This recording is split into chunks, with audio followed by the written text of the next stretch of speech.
Lionel মেসিকে নিয়ে এসেছিলেন এখানে টিএমসি জয়েন করাবেন বলে। ভাগ্য ভালো, বাংলাদেশ থেকে আর্টিস্ট আনতে হচ্ছে, বাংলাদেশ থেকে ভোটার নিয়ে আসতে হচ্ছে অনুপ্রবেশকারীদের। কিন্তু উনি বুঝে গেছেন যে এসআইআর শুরু হয়েছে, 58 লক্ষ নাম বাদ গেছে, আরো কত লক্ষ বাদ যাবে জানি না। তাই বিজেপির চাইতে যে ভোটটা বেশি পেয়েছেন ওটা অলরেডি চলে গেছে, ভূতের ভোট। তো নেতাও নাই, ভোটারও নাই, জিতবেন কি করে?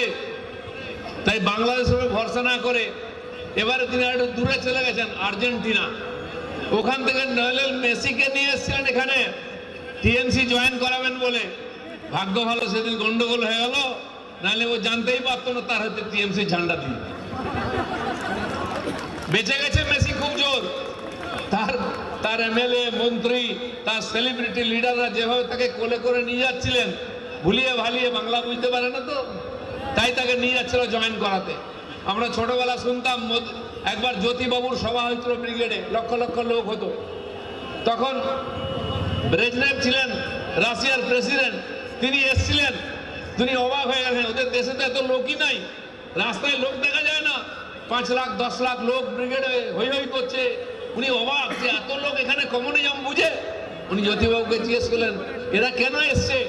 জ্যোতিবাবু বললেন লোকজনকে, ভাই দেখো ব্রেজনেভ সাহেব জিজ্ঞেস করছেন কেন এসছো, কেন এসছো বলো। ওরা বলছে মাছ ভাত, মাছ ভাত, মাছ ভাত খেতে এসছে সবাই। উনি বললেন যে, তখন ব্রেজনেভ বলছেন কি বলছে। জ্যোতিবাবু বলছে মার্ক্সবাদ, মার্ক্সবাদ, মার্ক্সবাদের জন্য এসছে।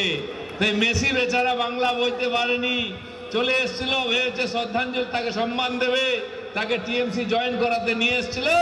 যদি এখানকার লোক গন্ডগোল না করতো, ঝান্ডা ঠিক ধরিয়ে দিত।